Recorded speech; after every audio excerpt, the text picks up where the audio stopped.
You'll be delighted to know that you're our very first guest on Man to Man. It makes it unique. It absolutely does. But, I want to start the conversation with when you and I first met. I mean, we're going back many, many years.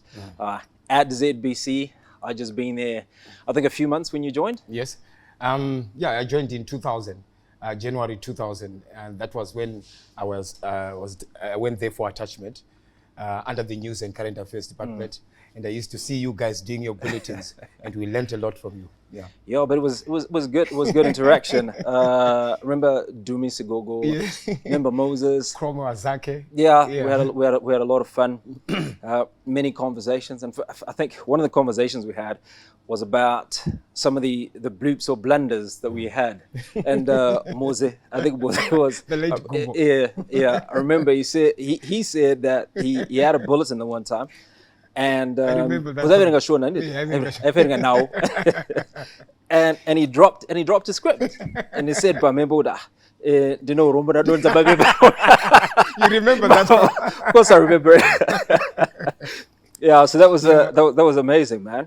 Yeah, but talk to us about your life. How you been since ZBC? How did that career progress? Oh yes, from ZBC we also went into public relations with David White at Textiles. Yeah. Had a stint there for about 4 years, then returned on part-time basis with the national broadcaster until 2016, when I went solo, started to do my own productions here. Yeah. So that has been the walk for Oscar. Yeah. As far as the career is concerned. Yeah. You're a family man, at least you're a father, you've got kids now, right? Yes, 2 kids. Aisha, that's the firstborn. She's a girl, obvious, and the other one is Oscar Jr. Okay, and how old are the kids? Aisha's in grade 7 right now. Yeah. And Junior is in grade 5. So you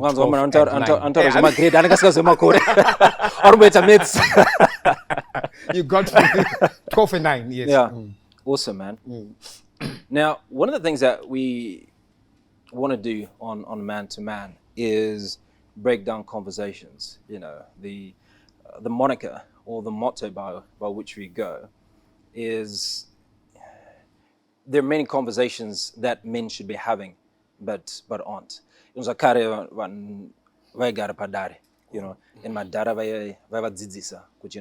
this is what's happened, this is what you do, this is what you don't do.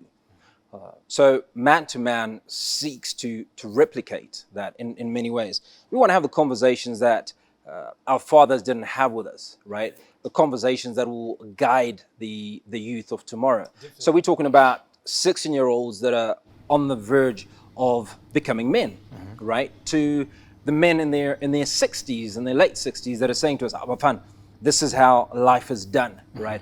These are the lessons that we learned, right? So that's effectively what we want to do. And one of the reasons that we brought you in is because you've had a colorful past, right?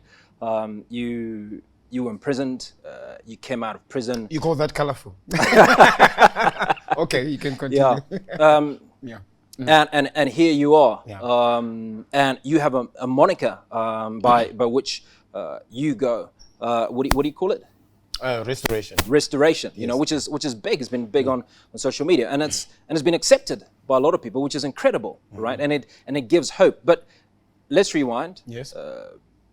How did you end up behind bars? Okay, behind bars, it was a case involving a private company which entered into an agreement without going to tender with the Zimbabwe Power Company. So according to that particular ruling at that particular time, we were found guilty for not adhering to the tender processes. So I was imprisoned for, we were supposed to be inside for 6 years. So fortunately, we went through the court processes, the court applications, and we were acquitted and discharged eventually after spending 1 year in prison. That couldn't have been easy. And I'd imagine that there was a lot of frustration. So let's talk about what it was like being in prison, and then the emotions that went through when you were acquitted, but you'd already been sentenced and punished. On the 19th of January 2023, it was like a change of persona. It was it was like a new world. That's when I was imprisoned. Entering prison, it was like a dark moment. During the first few weeks, I would say the first 2 weeks, it was like an isolated area. All the things which I was used to were now put off. Like I'm talking about the usual things: your phone, your money, access to all sorts of things. It was shut out. So it became a new world order for me. But eventually, whilst I was inside, a lot of things began to creep up.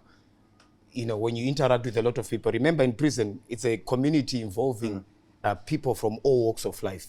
And the country's 10 provinces. So it comforted me. You just imagine you've got 6 years and you're sitting next to someone with 30 years. Already you won't say anything. Already you're comforted by that particular reality. So it helped whilst I was there. But did you question yourself though? But madire nagamba itire, you know, because it's then just not about you, Oscar. I mean, you had kids, right?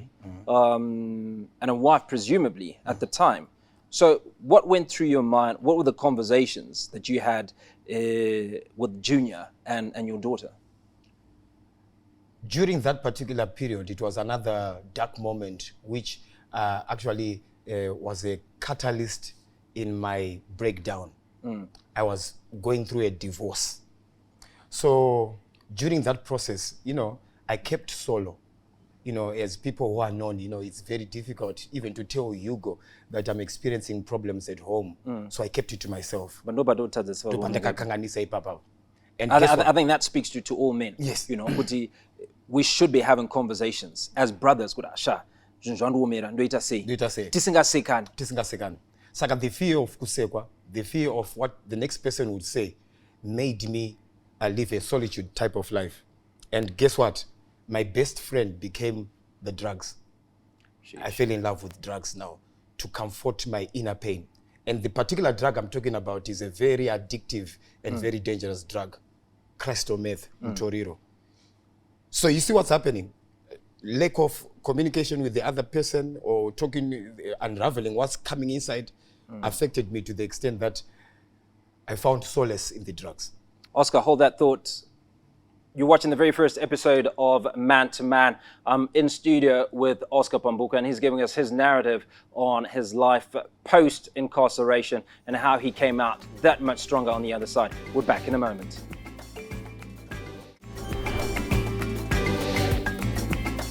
Hello everyone, thank you for staying with us. You're watching Man to Man with me, Hugo Ribatika. In the house, Oscar Pambuka. Oscar, thanks so much for coming onto the show and staying with us. So, before we went to the break, you were unpacking for us how you got involved with drugs, and in particular, Mutoriro. Walk us through that narrative. You know what? Most of us, especially men, tend to have that macho man look, which is very dangerous because sometimes you don't communicate what's inside. Okay, I was talking about the drugs now. So the Mutoriro now became a very valuable painkiller for me during that particular time, you see. But little did I know. But what kuduzod kune Mutoriro, or this is an option, what led you to the drug? I saw a couple of people doing it. You know, I was exposed to a couple of friends in the entertainment sector. I used to look at them and marvel, admire them that these people have an ability to, you know, cushion their emotions. But little did I know that it was just temporary. You see what I'm saying? So the moment I took that drug, it became a daily routine. And what happened? I lost a lot of weight. Psychosis crept in. You know, sometimes but you could, when I look at the images, previous images, you can tell that something was wrong. So that happened. That is before incarceration. And I lost a lot of networks, a lot of contacts, a lot of, you know. As behavior, I mean, were you doing things that were awkward or odd or weird? And I mean, how did you lose? Oh yeah, you won't take meetings or communication seriously. You won't. Sometimes you forget if it's a Monday. If you are drugged, highly drugged, you can forget if it's a Tuesday. You see the effects of these drugs. So that was happening to me during that very difficult phase of my life. So incarceration to me was a blessing because it then separated me from that world. It cut off that tap. It cut off the addiction. It cut off the supply. then it rejuvenated my health. And while it's there, I began to introspect now, asking myself questions. What am I doing? And those previous images on the news desk, meanwhile, the voice then started to reverberate while I was in prison. What teams mjeri dzai kuti chi manje? Did Teams- they Thank you. That's a very good question. Kujeri kwasiyana nekunze kwatiri kuno. That inside we are one family. So there are those who pass through this drug phase. They used to comfort me.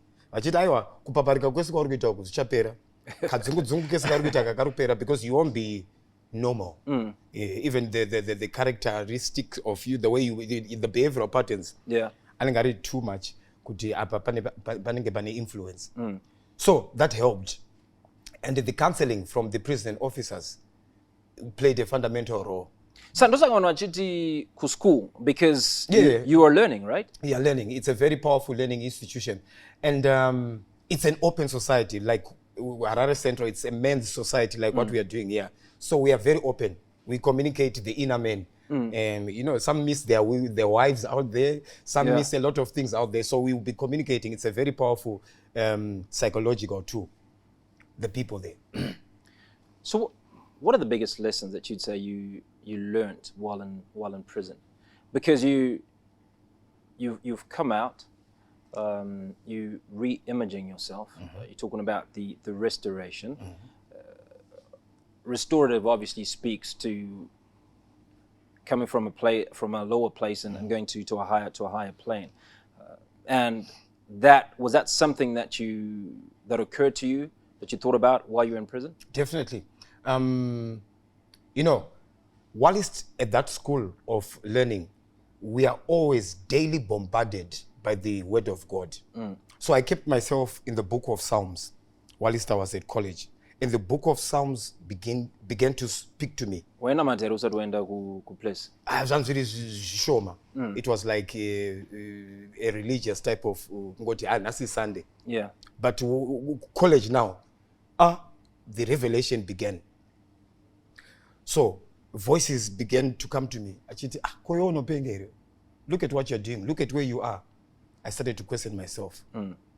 I started to think of my children. What is happening to them? They might be going to sporting activities. The father is not there. It ate me up whilst I was in prison. The image which was coming out as well from the press releases, it was very negative media. It affected me. And it made me realize that, okay, I think I need to restructure the way I look at things. And this is the best place to do it. Because in prison, we are free for 17 hours. We sleep for 17 hours. Just imagine, from 3 p.m. to 6 a.m. So I began to use that time wisely now to plan effectively my post-prison life.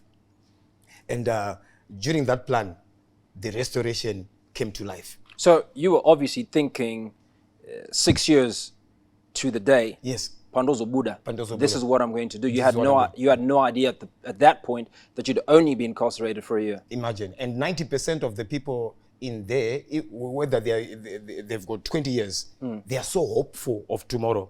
They behave like they're going out tomorrow. And they are so vivid on their plans.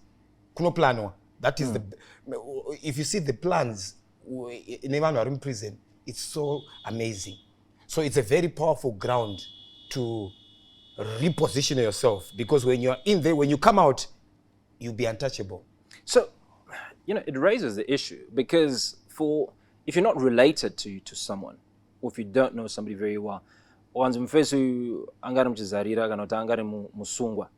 you, depending again on what it is that what crime it is that they've committed or they've been accused of or convicted of, you don't want to embrace them. Yes. Because but you raise the issue whilst you're in there. In fact, the people, the prisoners, or those that are incarcerated, are individuals that have hope, that want to come back and do good. Definitely. But the major problem is post-prison life, to get something to do as a man or as a woman coming from Chikurubi. That is the difficult phase. a lot of us tend to die at that stage. Once released, they don't have anything to do.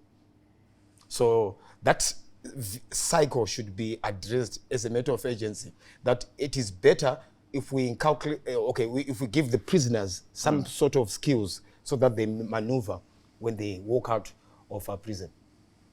Oscar Pambuka on Man to Man in this segment. When we come back, we unpack what led to Oscar's success post his release from prison.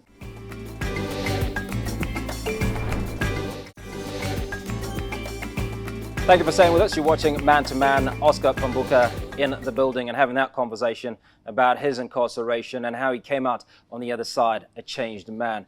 Oscar, one of the things you talked about before we went to break is how individuals come out of prison and there isn't a support structure that allows them reintegration, that allows those ideas that they created and the plans that they put together for so many years to then germinate. It's like, okay, you have served your sentence for 10 years. Then you come out of prison and you're still labeled, you've got a criminal record. So I think we should address that as a nation because a person would have served their sentence.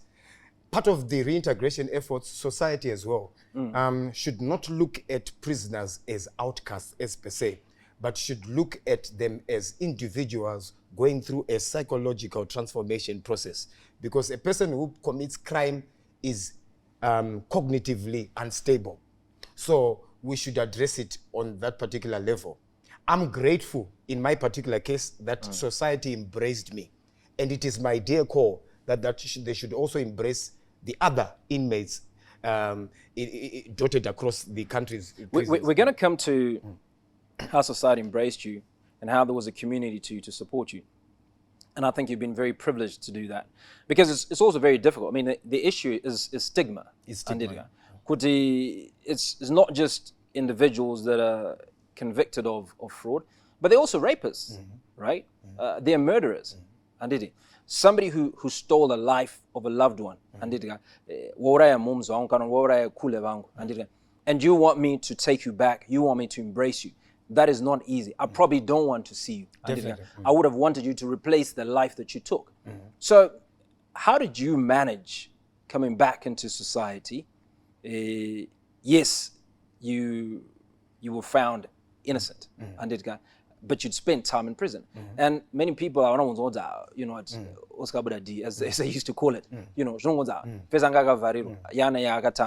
but the success, I mean, if we look at social media, I think for me has been tremendous. How do you think you achieved that? That's why I'm grateful. The introduction of the new type of media, it gives any type of individual the voice to give their side of the story. Unlike the past, whereby once you're labeled a criminal in the traditional media, in the social media, there was no other voice. So I'm grateful that the social media, it helped me reposition myself. That's number one. Number two, the First Lady, Dr. Celia Mnangagwa, she also embraced me to be part of the national drug awareness campaigns. And that played a pivotal role. How did that come about? Because, I mean, there's no greater endorsement than the mother of the nation saying to you, I mean, it's almost like mwanangu wuya. I mean, this is like the prodigal son. You see what I'm saying? So, yeah, I should mention this. While still in prison, we used to do some outreach programs targeting schools.